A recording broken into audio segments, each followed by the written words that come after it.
First up in this week's news roundup, if you enjoy taking selfies, the new Sony Xperia C3 promises to be the perfect smartphone.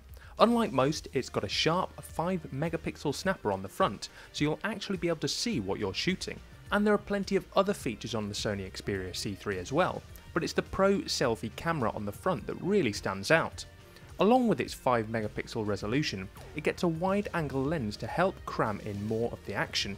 Sony also proudly boasts that the Xperia C3 is also the first Xperia smartphone with a front-facing camera certified with Superior Auto, which adjusts camera settings for you.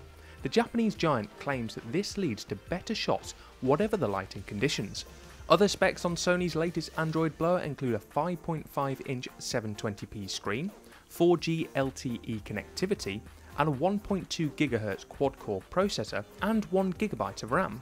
Throw in an 8 megapixel main camera with Sony's Exmor RS sensor, and the Xperia C3 is definitely a capable enough smartphone, if not in the same league as siblings like the Xperia Z1.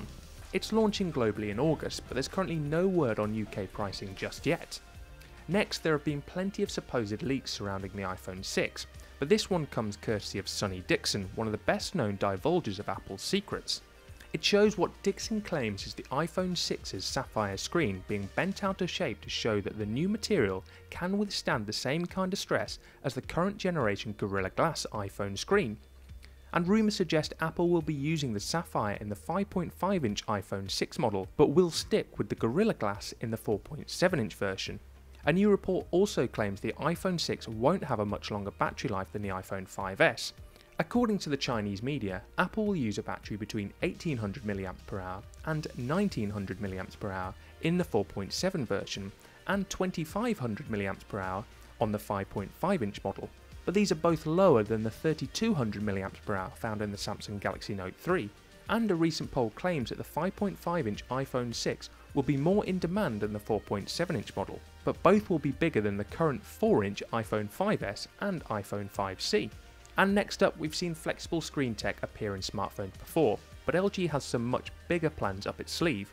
The South Korean manufacturer has been working on a colossal 60-inch roll-up panel, and it could herald the introduction of the rucksack-friendly TV. Sure, it's difficult to imagine a world where we can carry around TVs like tablets or laptops, but a gadget that's thin, flexible and easily light enough to roll up and stash away in your bag would certainly make things a lot easier. It should come as no surprise that LG is the company behind the roll-up TV, as it also has form when it comes to the flexible panels in smartphones and the LG Flex. At present, LG is testing an 18-inch screen, and although it's a lot smaller than we're accustomed to when it comes to TVs, it still looks massively impressive. The 18-inch prototype is just the start for LG though, with the electronics giant also plotting an Ultra HD flexible OLED TV that's at least 60 inches. You won't even have to wait that long, with LG planning on rolling out its roll-up TV tech in 2017.